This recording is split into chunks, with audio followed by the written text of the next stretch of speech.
हर पल की खबर पर हमारी नजर 7 भारत न्यूज के साथ। बड़ी खबर, स्टेशन के एक्सकेलेटर तक पहुंचा दी कार। लखनऊ के चार बाग रेलवे स्टेशन की घटना है ये। बड़ी अपडेट हम आपको दे रहे हैं कि ट्रेन पकड़नी थी तो जो एक्सकेलेटर होता है वहां तक अपनी कार चढ़ा दी। ये जो मनमाना बर्ताव उन्होंने किया है लखनऊ के चार बाग स्टेशन पर, उसकी खबर अब आपको बता रहे हैं। धर्मपाल सिंह यूपी सरकार में पशुधन मंत्री हैं। बताया जा रहा है कि उन्हें लखनऊ से बरेली जाना था। उनकी ट्रेन प्लेटफॉर्म नंबर 4 पर आने वाली थी, लेकिन मंत्री जी को पहुंचने में थोड़ी सी देरी हो गई। ट्रेन छूटने वाली थी। ऐसे में मंत्री जी की कार को सीधे प्लेटफॉर्म नंबर 1 से सटे एक्सकेलेटर तक ले जाया गया। वो रैंप जो दिव्यांगों के लिए बनाया गया है, उस पर कार चढ़ाकर मंत्री जी एक्सकेलेटर तक पहुंचे। गनीमत रही कि इस दौरान कोई हादसा नहीं हुआ, लेकिन हादसा हो सकता था। ये तस्वीरें देखिए, ये लापरवाही देखिए, ये अपने ताकत का गलत इस्तेमाल देखिए। उत्तर प्रदेश से हम आपको खबर बता रहे हैं। मंत्री है धर्मपाल सिंह। अब उन्होंने ये जो कृत्य किया है, उन्होंने जो काम किया है, इस पर सवाल उठ रहे हैं कि वो जो दिव्यांग जनों के लिए बनाया गया एस्केलेटर है, उनकी ट्रेन छूट रही थी तो उन्होंने सीधा रैंप पर एस्केलेटर के पास उनकी कार चढ़ गई। आम आदमी होता तो पुलिस वाले पता नहीं पकड़ के पहले तो उसकी पिटाई करते और उन पर अब तक कार्रवाई हो चुकी होती। मंत्री है धर्मपाल सिंह, उन्हीं के कार की तस्वीरें हम आपको दिखा रहे हैं। पहुंचे मंत्री जी, थोड़ी देरी से पहुंचे। ट्रेन छूटने वाली थी तो रिस्क बिल्कुल नहीं लिया गया।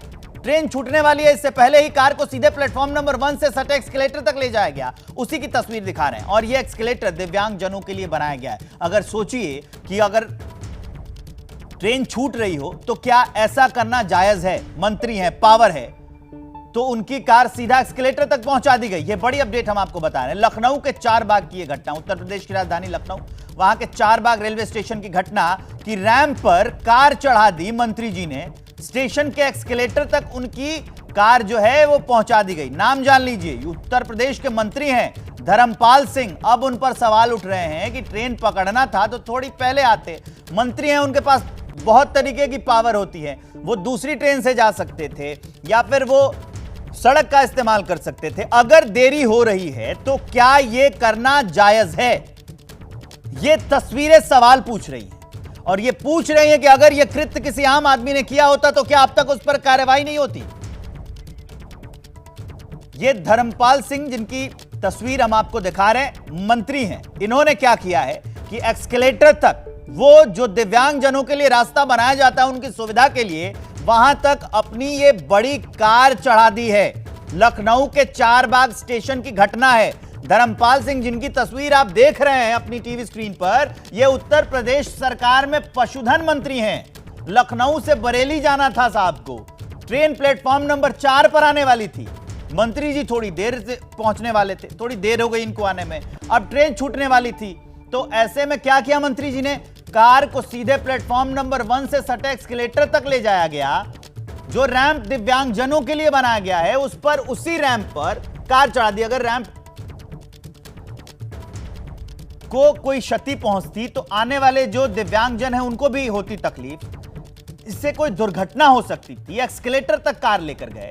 गनीमत यह रही कि कोई हादसा नहीं हुआ, लेकिन जिम्मेदार पद जो नेता हैं, जो मंत्री हैं, उनसे समाज में ऐसे कृत्यों की उम्मीद नहीं की जाती है। ऐसा क्योंकि वो वक्ता होते हैं, वो राह दिखाते हैं, वो जनप्रतिनिधि होते हैं, तो उनसे ऐसे कृत्यों की उम्मीद तो बिल्कुल नहीं की जाती है। आपको तस्वीर दिखा रहे हैं और बड़ी खबर बता रहे हैं। ये जो तस्वीर आप देख रहे हैं, ये उत्तर प्रदेश में पशुधन जो मंत्री हैं उनकी तस्वीर हम आपको दिखा रहे हैं। धर्मपाल सिंह, इन्होंने किया क्या है कि लखनऊ में चार बाग स्टेशन पे सीधा अपनी गाड़ी चढ़ा दी। संजय त्रिपाठी जुड़ रहे हैं राजधानी लखनऊ से इस खबर को विस्तार देने के लिए। संजय, ये कृत्य, इसके बारे में, इसकी जितनी भर्त्सना की जाए, जितनी निंदा की जाए वो कम है कि आप ट्रेन छूट रही है, हाथ में पावर है, एक्सकेलेटर तक दिव्यांग जनों के रास्ते पर आप गाड़ी लेके चले जाते हैं। ये तो अच्छा रहा, कोई अनहोनी नहीं हुई, कोई दुर्घटना नहीं हुई, लेकिन क्या संदेश जाएगा इससे समाज को? देखिए विवेक, ये पशुधन विकास और अल्पसंख्यक कल्याण विभाग के कैबिनेट मंत्री हैं धर्मपाल सिंह, जो आज जिनको सुबह 4 बजे 4 नंबर प्लेटफॉर्म से, क्षमा कीजिएगा, 4 नंबर प्लेटफॉर्म से बरेली जाना था चारबाग स्टेशन से, और मंत्री जी जब पहुंचे तो दावा किया जा रहा है कि बहुत तेज बारिश हो रही थी और उस बारिश से बचने के लिए ट्रेन भी जो लेट हो रही थी, इन दोनों कारणों की वजह से वो अपनी गाड़ी को लेकर के चारबाग का जो 1 नंबर प्लेटफॉर्म है और जिस पर रैंप बना हुआ है दिव्यांगों के लिए, उस रैंप पर अपनी गाड़ी को लेकर के चले गए। जो बिल्कुल एक्सीलेटर के पास लगी हुई रैंप है, वहाँ से उतर करके फिर उन्होंने जाकर ट्रेन पकड़ी, 4 नंबर प्लेटफॉर्म पे पहुँचे और वहाँ से उन्होंने ट्रेन पकड़ी। आंवला में जो उनका विधानसभा क्षेत्र है, आज वहाँ उनके कई कार्यक्रम लगे हुए थे और इसीलिए उनको वहाँ पहुँचना था, जिसके लिए देरी हो रही थी, ऐसी बात बताई गई थी। लेकिन हैरानी की बात है, हर दर्जे की लापरवाही है कि आखिरकार उस रैंप पर जिस पर दिव्यांगजनों को लेकर के जाया जाता है, जो इनकी सुविधा के लिए बनाया गया है, उस पर मंत्री जी अपनी गाड़ी लेकर चल देते हैं।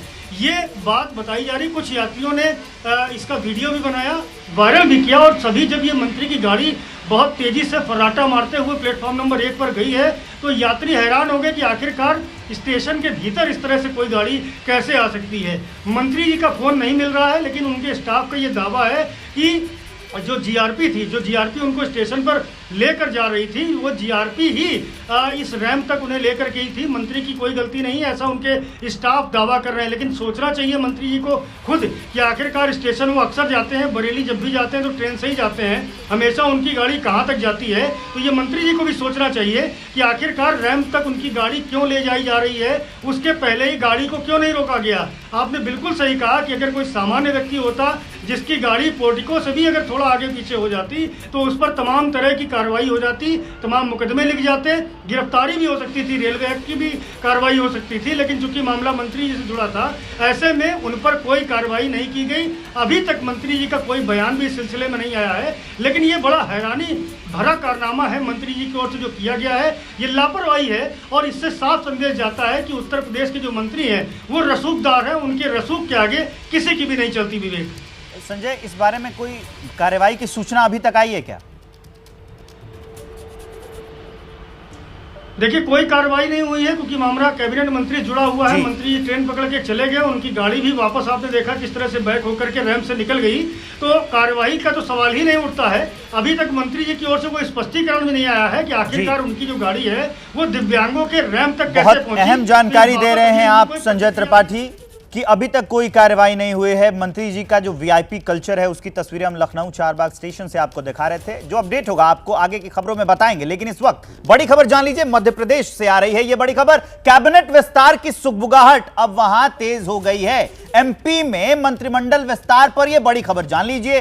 कल दोपहर के बाद कैबिनेट विस्तार वहां पर संभव है। आज भोपाल से बाहर हैं सीएम शिवराज, कल वापस भोपाल पहुंचेंगे सीएम शिवराज। 26 अगस्त को राज्यपाल ग्वालियर जाएंगे और अब ये अपडेट आ रही है कि कैबिनेट का विस्तार अब संभव है। ये बड़ी अपडेट हम आपको बता रहे हैं कि भोपाल से बाहर है सीएम शिवराज, लेकिन अब जल्द ही जो है कैबिनेट का विस्तार होगा। कैबिनेट विस्तार की सुगबुगाहट तेज हो गई है, ये खबर आ रही है मध्य प्रदेश से। शिवराज सिंह चौहान अभी बाहर हैं, लेकिन जैसे ही वो आते हैं कैबिनेट का विस्तार किया जाएगा। ये बड़ी अपडेट हम आपको बता रहे हैं। दोपहर के बाद कल दोपहर के बाद कैबिनेट विस्तार किया जाएगा। आज भोपाल से बाहर है सीएम, तो कल जो है विस्तार किया जाएगा। 26 अगस्त को राज्यपाल ग्वालियर भी जाने वाले हैं। तो ये बड़ी अपडेट हम आपको बता रहे हैं मध्य प्रदेश से। चुनावी राज्य और वहां पर कैबिनेट का विस्तार होने वाला है। एक बड़ी खबर जान लीजिए, मणिपुर के सीएम से मिलेंगे गृह मंत्री। शाम को अमित शाह और एन बीरेन सिंह की मुलाकात होगी। आज साउथ ब्लॉक में मीटिंग होगी। शाम 4 बजे तक यह मुलाकात हो सकती है दोनों नेताओं के बीच। ये बड़ी अपडेट हम आपको बता रहे हैं। अमित शाह जो गृह मंत्री हैं, वो मणिपुर के सीएम एन बीरेन सिंह से मुलाकात करने वाले हैं। ये बड़ी अपडेट हम आपको दे रहे हैं। शाम के 4 बजे ये मुलाकात होगी। साउथ ब्लॉक में ये मीटिंग होनी है। जो एन बीरेन सिंह हैं वो ताज़ा हालात की जानकारी देंगे, जो रिपोर्ट होगी वो सौंपेंगे कि अभी राज्य के क्या हालात हैं। ये बड़ी अपडेट हम आपको बता रहे हैं। मणिपुर के सीएम से गृह मंत्री अमित शाह मिलने वाले हैं। ये बड़ी खबर। अब आगे बढ़िए और आपको दिखाते हैं कुदरत के प्रकोप की खबर जो नॉन स्टॉप सामने आ रही है। पहाड़ का खतरा अभी टला नहीं है। भारी बारिश के बाद अब भूस्खलन ने कोहराम मचा दिया है। हिमाचल के कुल्लू में कई मकान धराशायी हो गए हैं। आनी बाजार इलाके में लैंडस्लाइड हुआ है। आज सुबह पहाड़ी धंसने से मकान ढह गए। दरारों की वजह से एक हफ्ते पहले ही इस घर को खाली कराया जा चुका था, लेकिन जो तस्वीरें हैं वो डराने वाली है। हिमाचल प्रदेश का कुल्लू, और कैसे मकान धराशायी हो रहे हैं, कैसे हिमाचल प्रदेश में लगातार तबाही मच रही है, कैसे हिमाचल प्रदेश में लगातार भूस्खलन की तस्वीरें सामने आ रही है, जनजीवन बेहाल हो गया है, उसकी तस्वीर आप देख लीजिए। हिमाचल प्रदेश में कैसे मकान ढह रहे हैं और आफत मची है, लोगों का जनजीवन प्रभावित हुआ है। कई इलाके ऐसे हैं जहां पर पुल टूट गया है तो संपर्क कट गया है दूसरे इलाकों से। हिमाचल प्रदेश वो राज्य जिसने अब की बार मॉनसून के दिनों में सबसे ज्यादा प्रकृति का प्रकोप सहा है, प्रकृति का कोप भाजन बना है, उसकी तस्वीर हम आपको दिखा रहे हैं। ये औली बाजार इलाका कुल्लू का, यहां पर कैसे घर गिर गया। गनीमत ये रही कि उस समय तक सूचना ये थी कि इस इलाके में लैंडस्लाइड हो सकता है, तो इस मकान को खाली करा लिया गया था, तो किसी जान की क्षति नहीं हुई है, लेकिन नुकसान हुआ है। कैसे मकान ढह गया है, संपत्ति का नुकसान हुआ है, ये सामने आया, लेकिन अभी तक किसी के हताहत होने की कोई सूचना नहीं। अच्छी बात यह है कि खबर पहले मिल गई थी, तो घर के जमींदोज होने से पहले ही इस घर को खाली करा लिया गया था। इसमें कोई नहीं रहता था, इसके आसपास के इलाके को खाली करा लिया गया था, क्योंकि ये इलाका संवेदनशील था और खबर मिल रही थी कि ऐसी घटना सामने आ सकती है। उसके बाद से कैसे उस मकान को खाली करा लिया गया और वो मकान जमींदोज हो गया, उसकी तस्वीर हम आपको दिखा रहे हैं। पूरा घर गिर जाता है, धुएं का गुबार आपको टीवी स्क्रीन पर आपके दिख रहा होगा कि कैसे घर के गिरने के बाद हालात हो गए थे। ये उत्तर प्रदेश की तस्वीर, माफ कीजिए, हिमाचल प्रदेश के कुल्लू की तस्वीर हम आपको दिखा रहे थे। अब आगे बढ़ते हुए हिमाचल प्रदेश की एक और तस्वीर दिखा रहे हैं, जहां पर बारिश ने कहर बरपा रखा है। बारिश के चलते नदी नाले उफान पर है। मंडी के जोगिंदरनगर में बारिश के चलते भारी तबाही हुई है। यहां एक पैदल पुल धराशायी हो गया है, लोगों की परेशानी बढ़ गई है। नाले में आए तूफान से पुल टूट गया, जिससे स्थानीय लोगों के सामने आवाजाही का संकट खड़ा हो गया। स्थानीय लोगों के आने जाने के लिए इसी पुल का एक सहारा था, लेकिन अब पुल टूटने से मुसीबत और ज्यादा बढ़ गई है। ये हम आपको बड़ी अपडेट दे रहे हैं। ये उसी पुल की तस्वीर है, एक पुल जो जोड़ता था आसपास के इलाके को, अब वो टूट गया है और पुल के टूटने से ये बड़ी समस्या खड़ी हो गई है। ये हम आपको दिखा रहे हैं हिमाचल प्रदेश, भारी बारिश का कहर, और वहां पर नदी नाले उफान पर है। डराने वाली तस्वीर आई, हिमाचल में त्राहिमाम मचा हुआ है और कैसे ये पुल टूट गया। टूटा हुआ पुल आपको तस्वीरों में दिख रहा होगा, ये इलाके को जोड़ता था और इससे जो परेशानी है वो साफ दिखाई दे रही है। अब जो संपर्क है वो टूट गया है, आवाजाही का संकट खड़ा हो गया है। ये बड़ी अपडेट हम आपको दिखा रहे हैं। हिमाचल प्रदेश में जो तबाही मची है उसकी तस्वीर हम आपको दिखा रहे हैं। भारत का ये मत रहा है कि नए सदस्यों के जुड़ने से ब्रिक्स एक संगठन के रूप में मजबूत तथा हमारे सभी साझा प्रयासों को एक नया बल देने वाला होगा। इस कदम से विश्व के अनेक देशों का मल्टीपोलर वर्ल्ड ऑर्डर में विश्वास और सुदृढ़ होगा।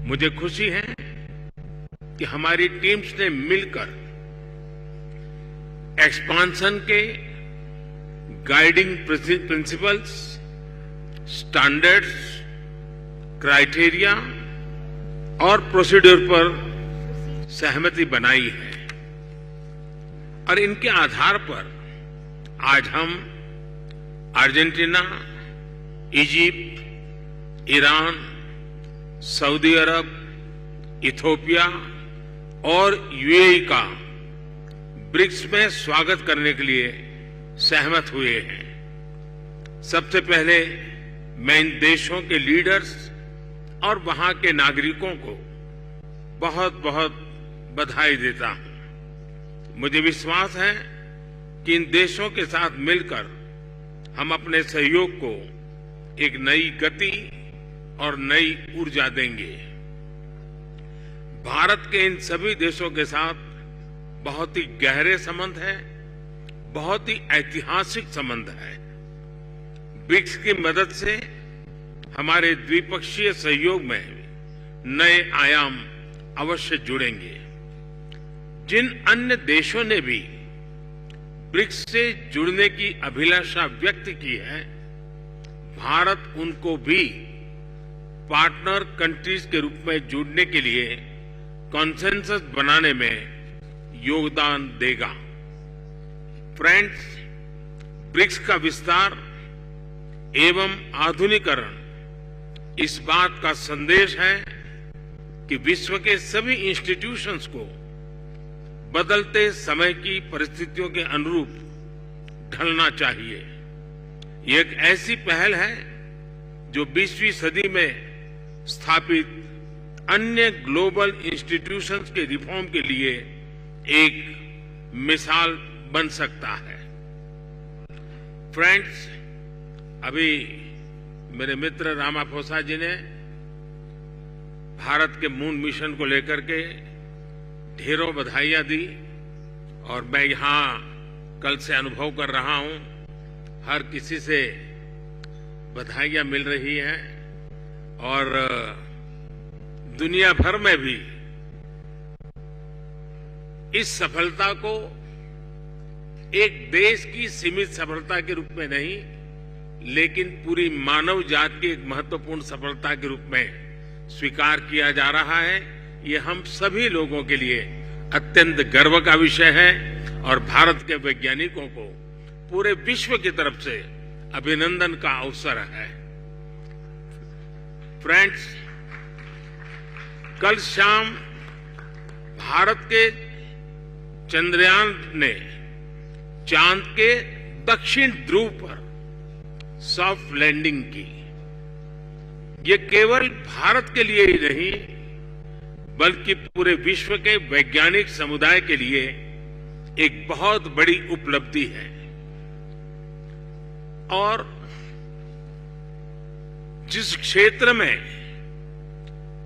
भारत ने अपना टारगेट तय किया था, वहां पहले कभी कोई प्रयास नहीं हुआ है और ये प्रयास सफल हुआ है। तो बड़ा डिफिकल्ट टेरेन के ऊपर विज्ञान हमें पहुंचा पाया है। ये अपने आप में विज्ञान की, वैज्ञानिकों की बड़ी सफलता है। इस ऐतिहासिक अवसर पर आप सबकी तरफ से मुझे भारत को, भारत के वैज्ञानिकों को और दुनिया की वैज्ञानिक कम्युनिटी को जो बधाई के संदेश मिले हैं, मैं सार्वजनिक रूप से आप सबका, मेरी तरफ से, मेरे देशवासियों की तरफ से और मेरे वैज्ञानिकों की तरफ से बहुत बहुत धन्यवाद करता हूं। Thank you. Of my Indian scientists. Thank you very much. तो ये प्रधानमंत्री नरेंद्र मोदी ब्रिक्स समिट में उनका संबोधन हो रहा था। जो नए सदस्यों के जुड़ने की बात है, प्रधानमंत्री नरेंद्र मोदी ने अर्जेंटीना, इजिप्ट, ईरान, सऊदी अरब, इथियोपिया का स्वागत किया और यह भी कहा कि जो ब्रिक्स में और देश जुड़ना चाहते हैं, जिन्होंने अभिलाषा व्यक्त की है इस बात की कि वो ब्रिक्स में जुड़ना चाहेंगे, वो उनका जो भारत है उनका सहयोग करेगा उनके शामिल होने में। और चंद्रयान 3 के सॉफ्ट लैंडिंग की बात की और यह भी कहा कि जो पूरे देश, जो ब्रिक्स के जो देश हैं, उन्होंने जो बधाइयां दी हैं चंद्रयान 3 के लिए, उस पर मैं धन्यवाद ज्ञापित करता हूं। द्विपक्षीय सहयोग से नए आयाम मिलेंगे। प्रधानमंत्री नरेंद्र मोदी ने इस बैठक में सकारात्मक परिणाम मिलने की बात की है। ब्रिक्स समिट से प्रधानमंत्री नरेंद्र मोदी का संबोधन हुआ और उसमें प्रधानमंत्री नरेंद्र मोदी ने कहा कि अभी जो नए देश जुड़े हैं, हम उनका स्वागत करते हैं और जो लोगों ने ब्रिक्स में जुड़ने की अभिलाषा व्यक्त की है, जो जुड़ना चाहते हैं, उसमें हम सहयोग भी करेंगे। चंद्रयान 3 के लिए जो बधाइयां मिली है पूरी दुनिया से, प्रधानमंत्री ने उसके लिए धन्यवाद दिया। अब आगे बढ़ेंगे और जो दक्षिण अफ्रीका के जोहान्सबर्ग में एक हैरान करने वाला वीडियो भी सामने आया है, उसकी बात कर लेते हैं। वो वीडियो सोशल मीडिया पर बहुत वायरल हो गया है। ये वीडियो ब्रिक्स समिट के वेन्यू का बताया जा रहा है। इसमें चीनी राष्ट्रपति शी जिनपिंग के साथ उनका एक स्टाफ वेन्यू की तरफ आगे बढ़ता हुआ दिख रहा था, लेकिन इसे अचानक वहां सिक्योरिटी में तैनात कमांडो ने रोक दिया। चीनी राष्ट्रपति शी जिनपिंग का सहयोगी तमाम कोशिशें करता रहा, सिक्योरिटी गार्ड के साथ उसकी धक्का मुक्की तक होती है, बावजूद इसके वो गेट के अंदर जाने में कामयाब नहीं होता है। आखिर में उसे पीछे हटाकर ब्रिक्स समिट के वेन्यू का गेट बंद कर दिया जाता है। इस दौरान अपने पीछे हलचल होती देख शी जिनपिंग घूमकर पीछे देखते हैं, ठिठक जाते हैं। एक पल के लिए वो रुकते भी हैं, लेकिन पीछे का दरवाजा बंद देखकर आखिर में वो वेन्यू की तरफ आगे बढ़ जाते हैं। ये वहीं की तस्वीर अब ये सोशल मीडिया पर काफी वायरल हो रही है। ये जो शी जिनपिंग हैं, चीन के राष्ट्रपति, वो पहुंचे थे। उसके बाद कैसे उनके अधिकारी को वहां रोक लिया गया, एंट्री नहीं दी गई, उसकी तस्वीर हम आपको दिखा रहे हैं। पीछे हंगामा हुआ, धक्का मुक्की हुई, तो शी जिनपिंग एक बार वो पलटकर पीछे देखते भी हैं कि क्या हो रहा है, या उसके आने का इंतजार कर रहे थे, लेकिन गेट बंद कर दिया गया और शी जिनपिंग आगे बढ़ते। ये देखिए पीछे से अधिकारी वो आने की कोशिश करता है शी जिनपिंग के साथ, लेकिन सिक्योरिटी पर्सनल जो वहां पीछे हैं वो रोक देते हैं। शी जिनपिंग पीछे देखते हैं, लेकिन वहां पर उन्हें आने नहीं दिया गया। अभिषेक उपाध्याय मेरे साथ जुड़ेंगे, जेके त्रिपाठी जो पूर्व राजनयिक है वो भी हमारे साथ जुड़ रहे हैं। सर, दोनों का स्वागत है। शी जिनपिंग और सिक्योरिटी पर्सनल जो पीछे आ रहे थे, आप सबसे पहले बताइए त्रिपाठी सर कि क्या प्रोटोकॉल्स होते हैं जिसके तहत अगर कोई राष्ट्रपति जो देश का है, सम्मानित व्यक्ति, वो जा रहा है तो उसके पीछे क्या दूसरे को रेड कार्पेट पर एंट्री नहीं दी जाती है? देखिए, प्रोटोकॉल के हिसाब से ये होता है कि जो भी हेड ऑफ स्टेट किसी समिट में किसी कॉन्फ्रेंस को अटेंड करने जाता है, तो जब वो कॉन्फ्रेंस हॉल की प्लीनरी में खास तौर से, जिसमें सिर्फ हेड ऑफ स्टेट होते हैं, उसके दरवाजे पे पहुंचता है, तो वहां से लोकल सिक्योरिटी जो है वो टेक ओवर कर लेती है। इसका मतलब कि उस व्यक्ति का पर्सनल सिक्योरिटी, उस व्यक्ति की, उस देश की वहां पर नहीं जा पाती है, क्योंकि वो पहले से सिक्योर होता है। उस देश के पहले से वहां प्रतिनिधि बैठे होते हैं और देशों के भी बैठे होते हैं। तो एक बार जहां प्लेनरी गेट तक उनके सिक्योरिटी इस्टेब्लिशमेंट को जाना होता है, उसके बाद सिक्योरिटी पर्सनल नहीं जा सकते। तो ये तो इंटरनेशनल प्रोटोकॉल है। इनके सिक्योरिटी पर्सनल अगर जाने की कोशिश की तो वो गलत था। सिक्योरिटी पर्सनल अगर जाने की कोशिश करते हैं तो उन्हें नहीं दिया जाता है। त्रिपाठी सर, आप हमारे साथ बने रहिए। हमारे संवाददाता अभिषेक उपाध्याय भी हमारे साथ जुड़े हैं। अभिषेक, ये तस्वीरें जो हैं ये विश्व बिरादरी देख रही थी, उसके बावजूद शी जिनपिंग भी पीछे मुड़कर देख रहे थे कि उनके सिक्योरिटी पर्सनल के साथ धक्का मुक्की हुई है, लेकिन उन्हें अंदर नहीं दिया जाना, ये एक तरह से फजीहत ही तो है।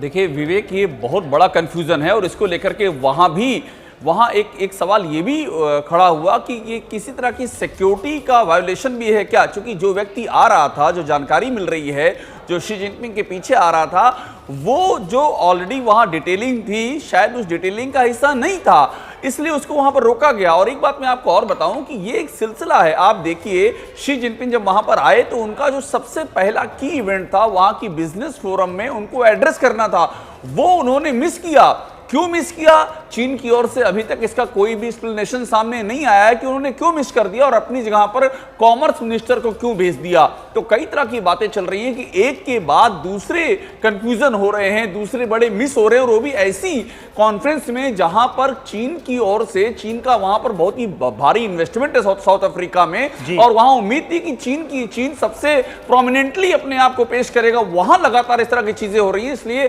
कई सवाल खड़े हो रहे हैं। जेके त्रिपाठी सर, आप हमारे साथ बने हुए हैं। जो अभिषेक उपाध्याय एक अहम जानकारी दे रहे हैं कि कार्यक्रम को शी जिनपिंग ने मिस किया और जासूसी वाला रवैया, संदिग्ध गतिविधियां चाइना की ओर से पहले भी की जाती रही हैं, लेकिन ऐसे सम्मेलन में जहां जाते हैं तो इससे तो विश्व बिरादरी में उनकी फजीहत ही हुई है। बिल्कुल, ये एक तरह से देखा जाएगा तो चीनी डेलीगेशन के एरोगेंस इससे जाहिर होता है, क्योंकि जैसा मैंने कहा कि एक स्टेज के बाद जब कॉन्फ्रेंस हॉल में प्रवेश होता है तो उस वक्त से लोकल सिक्योरिटी इस्टेब्लिशमेंट या लोकल सिक्योरिटी डिटेल वो कर लेती है, टेक ओवर कर लेती है। और निश्चित है कि इनके आने से पहले इनका प्रतिनिधिमंडल वहाँ होगा, जो इनके सहयोगी मिनिस्टर और स्टाफ होंगे। प्रतिनिधिमंडल तो वहाँ पर था, लेकिन ये रवैया जब पीछे से एक देश का जो राष्ट्रपति है वो आता है और उसे रोक लिया जाता है, तो ये विश्व बिरादरी में फजीहत ही हुई है। कई संदिग्ध गतिविधियों में चाइना पर पहले से भी आरोप लगते रहे। ब्रेक के बाद एक बड़ी अपडेट जान लीजिए। हिमाचल में जो मानसूनी आफत का कहर बरपा है, 24 जून से अब तक 361 लोगों की मौत हुई है, 342 लोग घायल हैं, 2237 घर पूरी तरह से तबाह हो गए हैं। 63 फ्लैश फ्लड और 136 लैंडस्लाइड अब तक हो चुके हैं। ये आंकड़ा डराने वाला है कि हिमाचल प्रदेश में कैसे तबाही मची हुई है। हिमाचल प्रदेश में भारी बारिश ने कहर बरपा रखा है। बारिश के चलते नदी नाले उफान पर हैं। डराने वाली तस्वीरें सामने आ रही है। हिमाचल में त्राहिमाम मचा हुआ है। कुछ तस्वीरें हम आपको दिखा रहे हैं कि कैसे कुल्लू में मकान गिर गया है, मंडी में पुल टूट गया है, शिमला में क्या हाल है और पेड़ गिरने से भी नुकसान हुआ है। हिमाचल प्रदेश में कैसे कांगड़ा में, उसकी तस्वीर हम आपको दिखा रहे हैं। देखिए, एक बड़ी खबर आ रही है उड़ीसा से, वो आपको दिखा देते हैं। ये बड़ी अपडेट हम आपको दे रहे हैं। उड़ीसा से आई बड़ी खबर का रुख करिए। उड़ीसा के बोरीगुमा में हादसा हुआ है। उड़ीसा का बोरीगुमा, वहां पर हुआ है हादसा। हादसा ये है, यात्रियों से भरी बस है, वो उसमें आग लग गई है। टायर फटने के बाद बस में आग लग गई। कुछ ही देर में आग में जलकर खाक हो गई। ये बस छत्तीसगढ़ से उड़ीसा जा रही थी। बस जिस जगह यह हादसा हुआ वो छत्तीसगढ़ और उड़ीसा के बॉर्डर के पास है। ये अभी तक अपडेट मिल पाई है। एक बस जो छत्तीसगढ़ से उड़ीसा जा रही थी और ये हादसा हुआ। ये बड़ी अपडेट हम आपको बता रहे हैं। ये छत्तीसगढ़ से उड़ीसा जा रही बस थी। उड़ीसा के बोरीगुमा में हादसा हुआ है। यात्रियों से भरी हुई बस थी, उसमें आग लग गई। आग लगने का कारण, जो शुरुआती कारण बताया जा रहा है, टायर फटने के बाद आग लगी थी। कुछ ही देर में आग बहुत तेजी से फैल गई। छत्तीसगढ़ से उड़ीसा जा रही थी बस। जिस जगह यह हादसा हुआ वो जो जगह है, वो जो इलाका है, छत्तीसगढ़ और उड़ीसा के बॉर्डर के पास है। अभी तक किसी के हताहत होने की सूचना तो सामने नहीं आई है, लेकिन जैसे ही अपडेट आएगा हम आपको बताएंगे। अभी फिलहाल ये जानिए कि एक बस जो छत्तीसगढ़ से उड़ीसा की ओर जा रही थी, छत्तीसगढ़ उड़ीसा बॉर्डर के पास टायर फटा और आग लग गई बस में। बस यात्री बस थी, इसमें पैसेंजर्स थे। ये बड़ी अपडेट हम आपको बता रहे हैं। उड़ीसा के बोरीगुमा में एक हादसा हुआ। यात्रियों से भरी बस में आग लग गई। टायर फटने के बाद ये आग लगी। कुछ ही देर में आग ने भयंकर रूप ले लिया। उड़ीसा, छत्तीसगढ़ से उड़ीसा जा रही थी ये बस, और जब ये हादसा हुआ उस समय बस में यात्री थे। अपडेट आपको बताते रहेंगे आगे। और एक और बड़ी खबर का रुख कर लीजिए। उत्तर प्रदेश में जो वीआईपी कल्चर देखने को मिला है, वीडियो उसका वायरल है। सियासतदानों का जो वीआईपी कल्चर है उस पर सवाल उठा रही है ये खबर। बड़ी खबर ये है कि उत्तर प्रदेश के मंत्री धर्मपाल सिंह पर से ये सवाल उठ रहे हैं। ट्रेन पकड़ने के लिए रैंप पर चढ़ाई कार धर्मपाल सिंह ने, स्टेशन के एक्सकेलेटर तक पहुंचा दी कार। लखनऊ के चारबाग रेलवे स्टेशन का यह मामला है। धर्मपाल सिंह उत्तर प्रदेश सरकार में पशुधन मंत्री हैं। बताया जा रहा है कि उन्हें लखनऊ से बरेली जाना था। उनकी ट्रेन प्लेटफॉर्म नंबर 4 पर आने वाली थी, लेकिन मंत्री जी को पहुंचने में थोड़ी देरी हो गई और ट्रेन छूटने वाली थी। ऐसे में मंत्री जी की कार जो है वो सीधे प्लेटफॉर्म नंबर 1 से सटे एक्सकेलेटर तक पहुंच गई। वो रैंप जो दिव्यांगजनों के लिए बनाया गया है उस पर कार चढ़ाकर मंत्री जी एक्सकेलेटर तक पहुंचे। गनीमत यह रही कि इस दौरान कोई हादसा नहीं हुआ, लेकिन जो मंत्रियों का वीआईपी कल्चर है उस पर सवाल उठाता अब यह वीडियो वायरल हो रहा है। उत्तर प्रदेश की राजधानी लखनऊ का चारबाग स्टेशन, वहां पर धर्मपाल सिंह को पहुंचने में देरी हुई तो एक्सकेलेटर के पास तक उनकी कार चढ़ाई गई। वो रास्ता जो दिव्यांगजनों के लिए बनाया गया था, वहां पर कार चढ़ा दी मंत्री जी ने। प्लेटफॉर्म नंबर 1 से सटे एक्सकेलेटर तक उनकी कार चढ़ गई। प्लेटफॉर्म नंबर 4 पर उनको जाना था। क्योंकि मंत्री जी को पहुंचने में देरी हो गई थी तो वहां पर उनकी कार एक्सकेलेटर तक पहुंच गई। ये बड़ी अपडेट हम हर पल की खबर पर हमारी नजर। 7 भारत न्यूज के साथ